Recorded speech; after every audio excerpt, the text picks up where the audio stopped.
Welcome to LTV news. ముందుగా headlines. అమరావతిలో అడుగుపెట్టిన డిప్యూటీ సీఎం పవన్ కళ్యాణ్ ఘన స్వాగతం పలికిన రైతులు.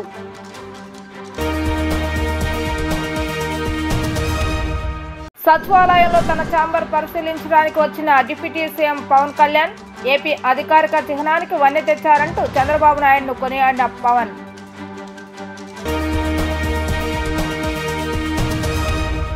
మూడో రోజు ప్రజా దర్బార్ నిర్వహించిన మంత్రి నారా లోకేష్. చిన్న సమస్య నుంచి పెద్ద సమస్య వరకు ప్రతి ఒక్కరి నుంచి ఓపికగా వింటున్న లోకేష్.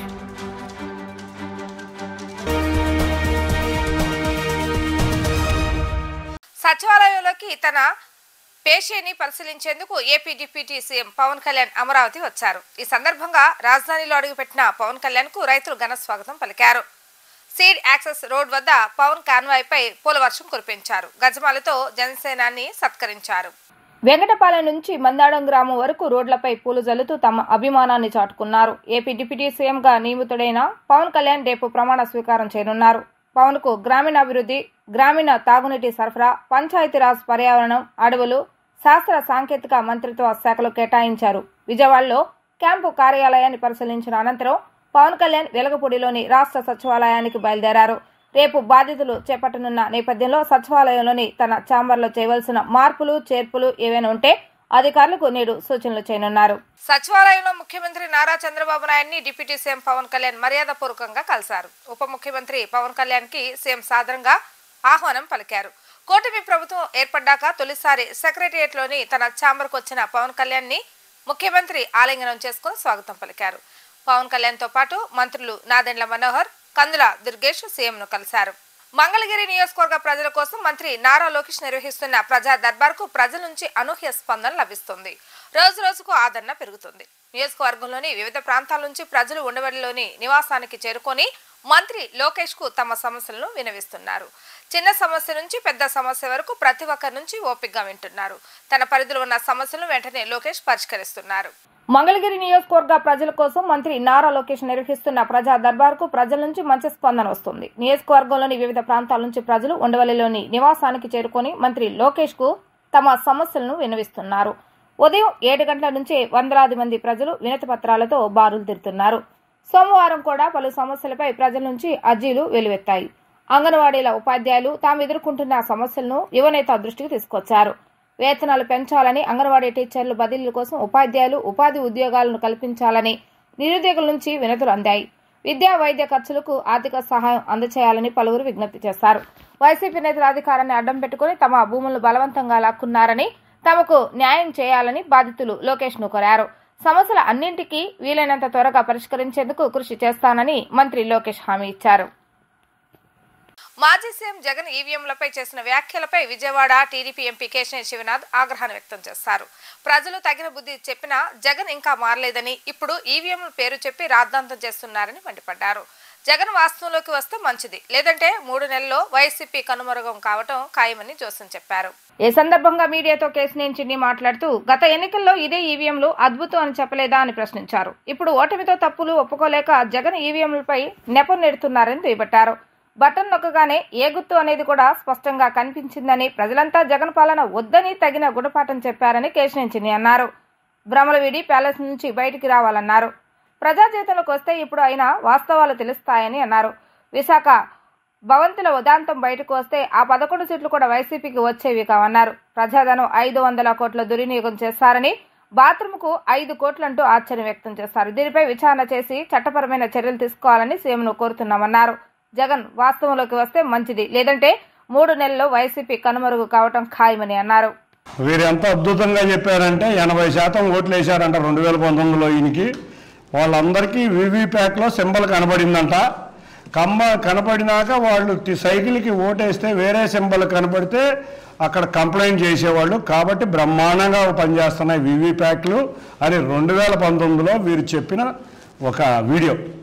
ఇవాళ వచ్చి ఏం చెప్తారు, ఈయన వీవీప్యాట్లు నమ్మకం లేదన్నట్టు చెప్తున్నారు. బాబు, జగన్ను 80% కాదు 86% మంది ప్రజలు వాళ్ళు మాకు ఓటేశారు. ఎక్కడా ఏ ప్రజలు కంప్లైంట్ ఇవ్వలేదు. కాబట్టి వాళ్ళందరూ న్యాయం జరిగిందని కోరుకుంటున్నారు. నువ్వు భ్రమల్లో జీవిస్తున్నావు. నీ యొక్క ప్యాలెస్లోంచి బయటకు వచ్చి ప్రజా జీవితంలో ఏం జరుగుతుందో తెలుసుకో. ఇకనైనా నువ్వు బయటకు వచ్చి ప్రజా జీవితంలో ఏం జరుగుతుందో తెలుసుకోకపోతే నువ్వు ప్రజా జీవితంలో కూడా మిగలవు. నీ పార్టీ కానీ నువ్వు కానీ మీ నాయకులు కానీ మిగలరు. నువ్వు ఇవాళ మాట్లాడుతున్నావు, మరి ఆ రోజు 2019లో న్యాయం జరిగింది ప్రజలకు అంటున్నావు. ఇవాళ మరి ప్రజలందరూ కోరుకుంటున్నారు బ్రహ్మాండమైన న్యాయం జరిగిందని. నీకు శాస్తి చేశారు. నువ్వు ప్రజా జీవితంలో ఏం జరుగుతుందో నీకు తెలియదు కాబట్టే ఇవాళ ప్రజలందరూ నిన్ను తగిన బుద్ధి చెప్పి ప్రతిపక్ష హోదా కూడా లేని విధంగా నీకు బుద్ధి చెప్పారు. ఆ 11 సీట్లలో కూడా నిజంగా నీ యొక్క వైజాగ్ ప్యాలెస్ విషయాలు బయటకు వస్తే ఆ 11 సీట్లు కూడా మిగిలేవి కాదు. ఇవాళ ఎంత విలాసవంతమైన జీవితం గడుపుతున్నావు నువ్వు. ప్రజాధనాన్ని దోచుకుని ప్రజాధనాన్ని దుర్వినియోగం చేస్తా ఒక ప్యాలెస్ కడతావా? అది కూడా 500 కోట్ల రూపాయలతో ప్యాలెస్ కట్టి ఒక బాత్రూమ్ ఖరీదే 5 కోట్ల. అసలు ప్రజలని ఏ విధంగా నువ్వు భావించావు? ఇది నీ సామ్రాజ్యమో లేకపోతే నీ రాజ్యమో అనుకుంటున్నావా? ఇంత విధంగా దుర్వినియోగం చేస్తున్నావు. నిన్ను అర్జెంటుగా నీ దగ్గర నుంచి మా నారా చంద్రబాబు నాయుడు గారిని ఒకటే కోరుతున్నాం, ఎక్కడైతే ప్రజాధనం దుర్వినియోగం అయిందో వీళ్ళందరి దగ్గర నుంచి వీళ్ళ సొంత డబ్బులతో ఇది కక్కిచ్చే విధంగా చట్టాలు చేయాలని కోరుకుంటున్నాం. తప్పకుండా మరొకసారి ఇటువంటి వ్యక్తులు ప్రజాధనాన్ని దుర్వినియోగం చేయని విధంగా మీరు కృషి చేయాలని మా చంద్రబాబు నాయుడు గారిని మా కూటమి నాయకులందరినీ కోరుకుంటున్నాం. తప్పకుండా నువ్వు ఇప్పటికైనా కళ్ళు తెరిచి ప్రజా జీవితంలోకి వస్తే ఆ 11 మంది ఎమ్మెల్యేలో లేకపోతే ఆ పార్టీయో అంతవరకు నీకు మిగులుద్ది. లేకపోతే నీకు ఇంకో 3 నెలల్లో నీ పార్టీ నీ ఎమ్మెల్యేలు కూడా నీకు మిగలరని ఘంటాపదంగా చెబుతున్నాను. తప్పకుండా నువ్వు ఇంకా ప్రజల్ని ఇప్పుడు దాకా మోసం చేస్తానే బతికావు, ఇంకా మోసం చేస్తా బతకొద్దు. నీ జీవితమే ఒక అబద్ధం, నీ బ్రతుకే ఒక ప్రజా జీవితాల్లో మోసం చేయటం, ప్రజల యొక్క సొమ్ము దోచుకుంటాం, వీటి అన్నిటినీ కక్కిస్తుంది మా ప్రభుత్వం. నువ్వు చేసిన దుర్మార్గాలు నీ ప్రభుత్వంలో కొంతమంది అధికారులు. ఏపీ మాజీ ముఖ్యమంత్రి వైసీపీ అధినేత వైఎస్ జగన్ జూన్ 19 పులివెందుల వెళ్లనున్నారు. ఎన్నికలు ముగిశాక తొలిసారి సొంత నియోజకవర్గంలో పర్యటించనున్నారు. గన్నవరం నుంచి బయలుదేరి మధ్యాహ్నం 3 గంటలకు కడప విమానాశ్రయానికి చేరుకోనున్న జగన్ అక్కడి నుంచి రోడ్డు మార్గంలో పులివెందుల చేరుకుంటారు. జగన్ 2 రోజుల పాటు పులివెందులలోనే ఉండనున్నారు. రాయలసీమ జిల్లాల పార్టీల నేతలు కార్యకర్తలతో సమావేశాలు నిర్వహించి వారికి భరోసా ఇవ్వనున్నారు. ఈ నెల 21న పులివెందుల నుంచి బయలుదేరి తాడేపల్లి తిరిగి రానున్నారు. సీఎం చంద్రబాబు నాయుడుకి జీవితాంతం రుణపడి ఉంటానని, అవసరమైతే ప్రాణ త్యాగానికైనా సిద్ధపడతానని మంత్రి కింజరపు అచ్చెన్నాయుడు తెలిపారు. ఒకే కుటుంబంలో కేంద్రంలో మంత్రి, రాష్ట్రంలోనూ మంత్రి ఇచ్చారంటే అది ఆషామాష విషయం కాదని తెలియజేస్తున్నానని తెలిపారు. మంత్రి హోదాలో మొదటిసారి శ్రీకాకుళం జిల్లాకు వచ్చిన బాబాయ్ అబ్బాయికు అచ్చెన్నాయుడు, రామ్మోహన్ నాయుడులకు తెలుగుదేశం శ్రేణులు ఘన స్వాగతం పలికారు. విశాఖ విమానాశ్రయం నుంచి నిమ్మాడ వరకు ఇరువురి నేతలను ర్యాలీగా తీసుకెళ్లారు. శ్రీకాకుళం ఎమ్మెల్యే గుండు శంకర్ ఆధ్వర్యంలో ఏర్పాటు చేసిన ఆత్మీయ అభినందన సభలో పాల్గొన్నారు. శ్రీకాకుళం జిల్లా సమగ్ర అభివృద్ధికి శక్తివంచన లేకుండా పనిచేస్తానని ఇరువురి నేతలు చెప్పారు. ప్రతి వారం ఢిల్లీ వెళ్లి రామ్మోహన్ నాయుడు పట్టుకుని కేంద్ర మంత్రులతో మాట్లాడి కేంద్రం నుంచి అత్యధిక నిధులు తెచ్చి అభివృద్ధికి సహకరిస్తానని అచ్చెన్నాయుడు స్పష్టం చేశారు. ఢిల్లీ వెళ్లి ఎన్ని పదవులు అనుభవించినా గల్లీలో శ్రీకాకుళంలో మీ గుండెల్లో ఉన్న స్థానం కంటే పెద్ద పదవి ప్రపంచంలోనే ఏదీ లేదని రామ్మోహన్ నాయుడు గంటపదంగా చెప్పారు. రేపటి నుంచి అధికారులకు సమావేశం పెట్టి చెప్తాను.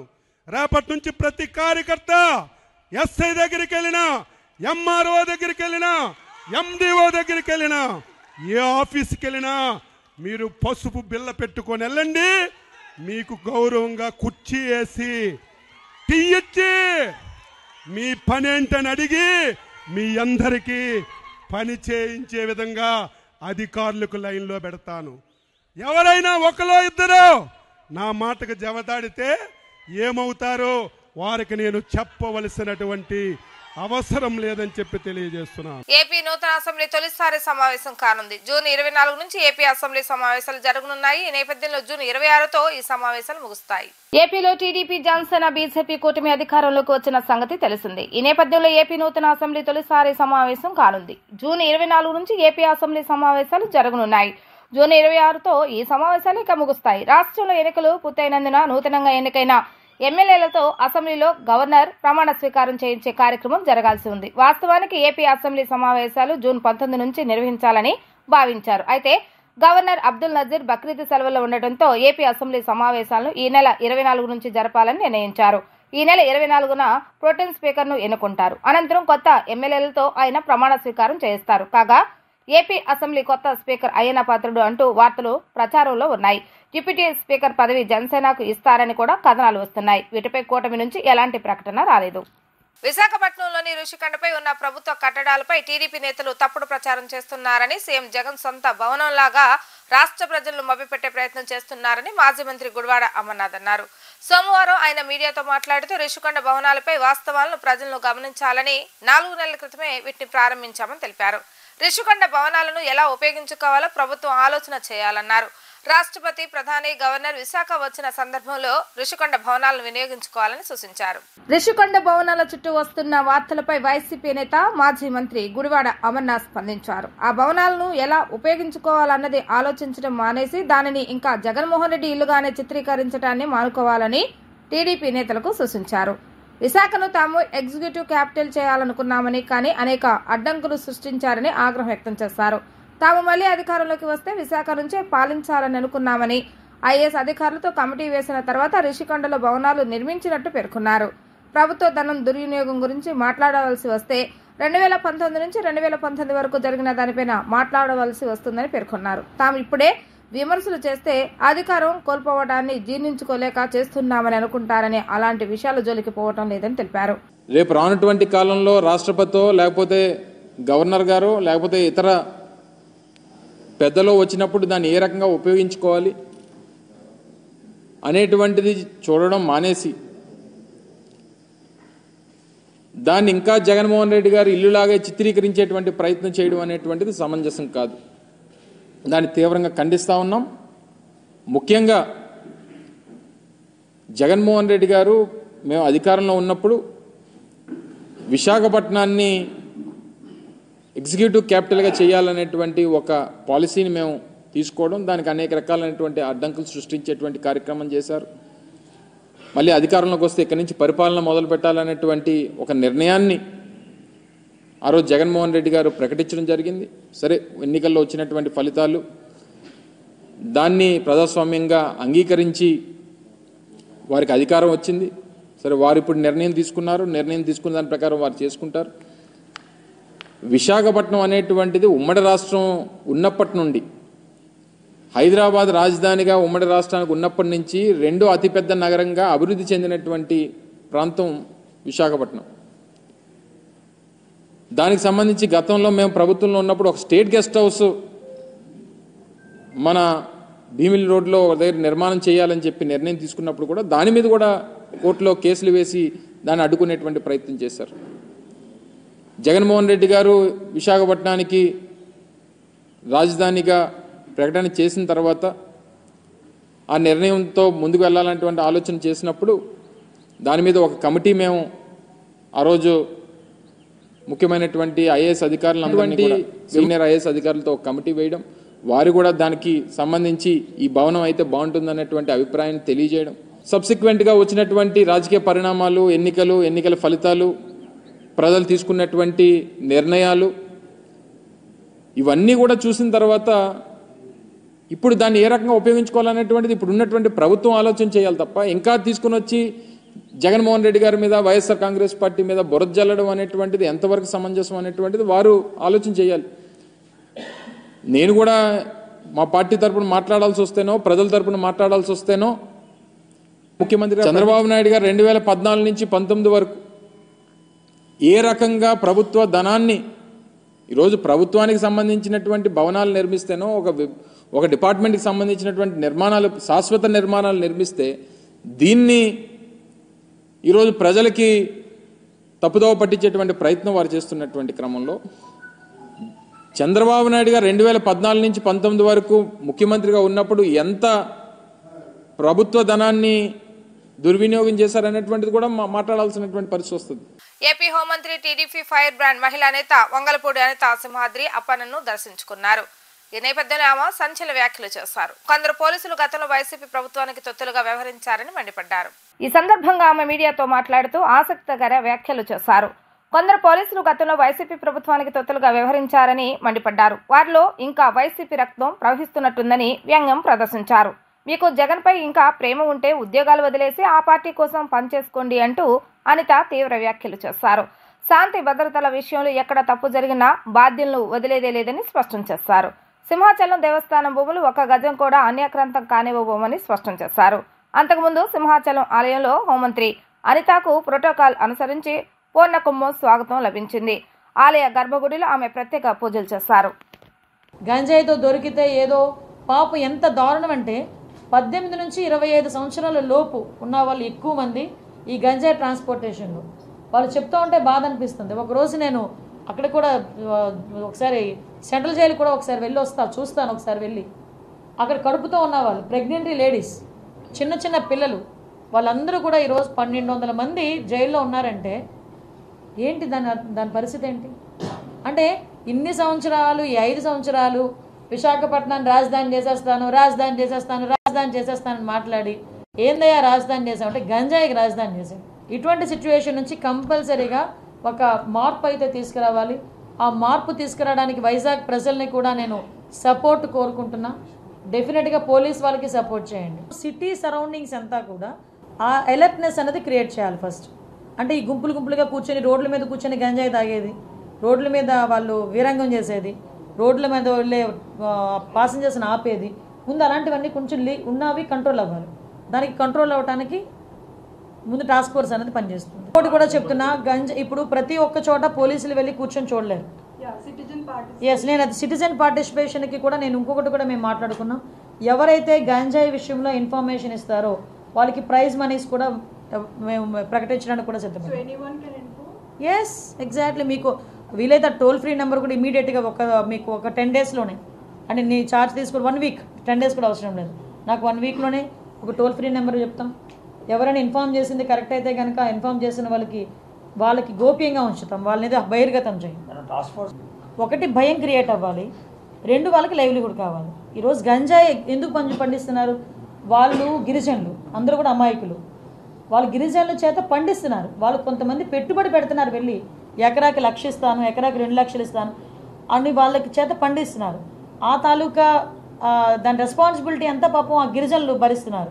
రేపు పొద్దున ఎవరైతే పెట్టుబడి పెట్టాడో వాడు దొరకడు, మనకి ఎవడు దొరుకుతాడో అక్కడ ఎవడైతే పండిస్తున్నాడో వాడు దొరుకుతాడు పోలీసులు వెళ్తే. సో అటువంటి సిచ్యువేషన్స్లో వాళ్ళకి మనం కొంచెం మోటివేట్ చేయాలి, అవేర్నెస్ క్రియేట్ చేయాలి. అవేర్నెస్ క్రియేట్ చేసి ఆటోమేటిక్గా ఇప్పుడు ఏదైతే కొంత మేరకు ఈ టర్మరిక్ అని, జింజర్ అని, నేను అదే అడిగాను, వాట్ అబౌట్ కాఫీ ప్లాంటేషన్ అన్నా. ఎందుకంటే మ్యాక్సిమం ఈ వ్యవసాయం కూడా పోడు వ్యవసాయంలో చేస్తారు. ఈ వాల్స్ మనకి కొండ హిల్స్కి సంబంధించిన స్లోప్స్లోనే జరుగుతుంది ఎక్కువ. ఈ స్టెప్ బై స్టెప్ అది పోడు వ్యవసాయం అంటారు. ఆ పోడు వ్యవసాయంలో జరుగుతుంది. కాఫీ ప్లాంటేషన్కి that is a suitable area కూడా. యాజ్ టాప్ 3 ప్రయారిటీస్ అయితే ఫస్ట్ థింగ్ గంజాయి డ్రగ్స్, కంట్రోల్ ఆఫ్ గంజాయి and drugs. Second thing is protection of women. Third కూడా ఏంటంటే భూములు కబ్జాలు కాకూడదు. వార్తలు ముగించే ముందు హెడ్లైన్స్ మరొకసారి. అమరావతిలో అడుగుపెట్టిన డిప్యూటీ సీఎం పవన్ కళ్యాణ్, ఘన స్వాగతం పలికిన రైతులు.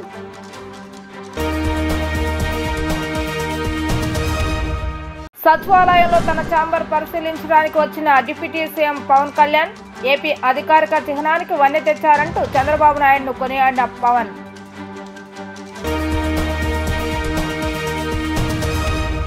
మూడో రోజు ప్రజా దర్బార్ నిర్వహించిన మంత్రి నారా లోకేష్, చిన్న సమస్య నుంచి పెద్ద సమస్య వరకు ప్రతి ఒక్కరి నుంచి ఓపికగా వింటున్న లోకేష్.